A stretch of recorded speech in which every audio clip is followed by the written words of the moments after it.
సంఘం మరి ఈ ప్రభుత్వం కావచ్చు, మరి తెలంగాణ కావచ్చు, తెలంగాణ నిర్మాణం ఏ విధంగా జరిగిందంటే నీళ్లు, నిధులు, నియామకాలు.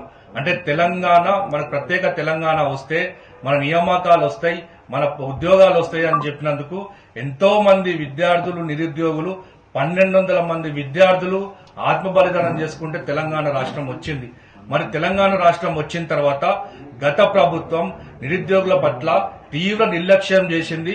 అంతేకాకుండా వయోపరిమితి 58 నుంచి 61కి పెంచడం జరిగింది. మరి అది ఆ ప్రభుత్వం నిరుద్యోగులకి తీరని అన్యాయం చేసిందని చెప్పి ఇప్పుడు ప్రజాప్రభుత్వం అని చెప్పి రాహుల్ గాంధీ అక్కడ అశోక్ నగర్ కావచ్చు, మరి పలు చోట్ల నిరుద్యోగులతో మాట్లాడి ఆఖరికి జొమాటో వాళ్ళతో కూడా మాట్లాడి మేము మీకు హామీ ఇస్తున్నాం, మా కాంగ్రెస్ ప్రభుత్వం రాగానే నిరుద్యోగుల పక్షాన ఉంటామని చెప్పిన రాహుల్ గాంధీ గారు మరి ఇప్పుడు కాంగ్రెస్ ప్రభుత్వం ఏర్పడిన తర్వాత 58 నుంచి గత ప్రభుత్వం 61 పెంచితే ఈ కాంగ్రెస్ ప్రభుత్వం మాత్రం 63 ఏండ్లు లేదా 65 ఏండ్లు పెంచి ప్రభుత్వ ఉద్యోగుల మీద పని ఒత్తిడి పెంచే కుట్ర చేస్తా ఉంది. రాష్ట్ర ప్రభుత్వాన్ని తీవ్రంగా డిమాండ్ చేస్తా ఉన్నాం.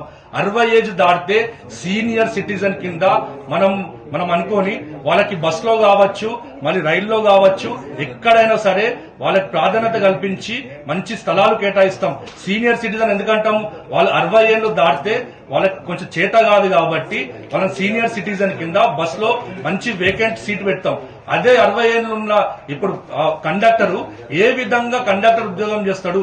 60 ఏళ్లున్న 65 ఏళ్ల వరకు కండక్టర్ ఉద్యోగం ఏ విధంగా చేయగలుగుతాడు? బస్సు డ్రైవర్ బస్సు ఏ విధంగా నడపగలుగుతాడు? మరి ప్రభుత్వ ఉద్యోగాలు ఏ విధంగా చేయగలుగుతారు? ఇది ఒక పక్కన ప్రభుత్వ ఉద్యోగులకు అన్యాయం చేస్తూ ఒక పక్కన నిరుద్యోగుల పొట్టగొట్టడం అని చెప్పి రాష్ట్ర ప్రభుత్వాన్ని డిమాండ్ చేస్తా ఉన్నాం.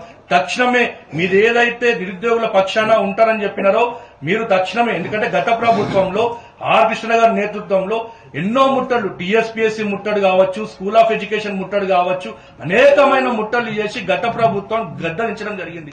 మరి ఈ ప్రభుత్వం కూడా మేము రాగానే నిరుద్యోగుల పక్షాన ఉంటామని చెప్పిన రాష్ట్ర ప్రభుత్వం కేవలం కమిషన్లు వచ్చే వాటికే వాళ్ళు శ్రద్ధ చూపుతా ఉన్నారు.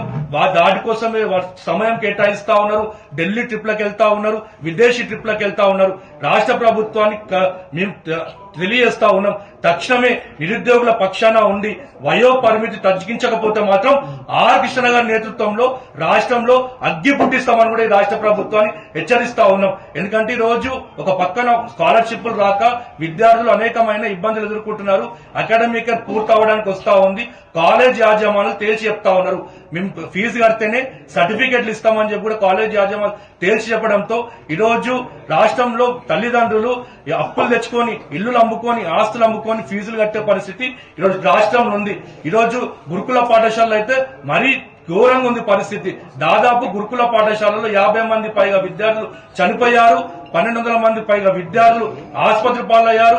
మరి అనేక మంది సంస్థల మధ్య ఈరోజు విద్యాశాఖ ఉంటే మరి ఒక విద్యాశాఖ మంత్రి లేరు. రాగానే ఒక లిక్కర్కు ఒక శాఖ మంత్రి పెడతారు కానీ విద్యకు ఒక శాఖ మంత్రి లేరు. రాష్ట్ర ప్రభుత్వం చెప్తా ఉన్నాం, మీరు మీ వైఖరి మార్చుకొని నిరుద్యోగుల పక్షాన, విద్యార్థుల పక్షాన మీరు మాకు ఏదైతే హామీ ప్రకారం, ఎందుకంటే కాంగ్రెస్ గవర్నమెంట్ ప్రతి చోట వాడన ఏ సభ పెట్టినా నిరుద్యోగుల పక్షాన మాట్లాడారు, విద్యార్థుల పక్షాన మాట్లాడారు.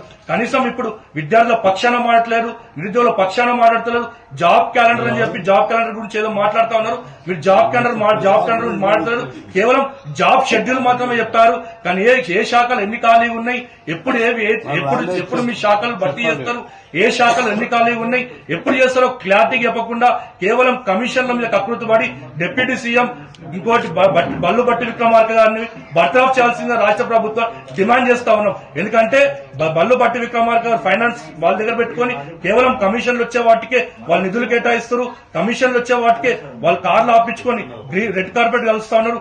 రాష్ట్ర ప్రభుత్వం తక్షణమే రాహుల్ ఇప్పుడు మేము చెప్తా ఉన్నాం, తక్షణమే మా ఫిల్లింగ్ లో ఫీజు బకాయిలు చెల్లించకపోతే మాత్రం ఢిల్లీలో ఉన్న రాహుల్ గాంధీ ఇంటిని ముట్టడిస్తామని కూడా ఈ రాష్ట్ర ప్రభుత్వాన్ని హెచ్చరిస్తా ఉన్నాం.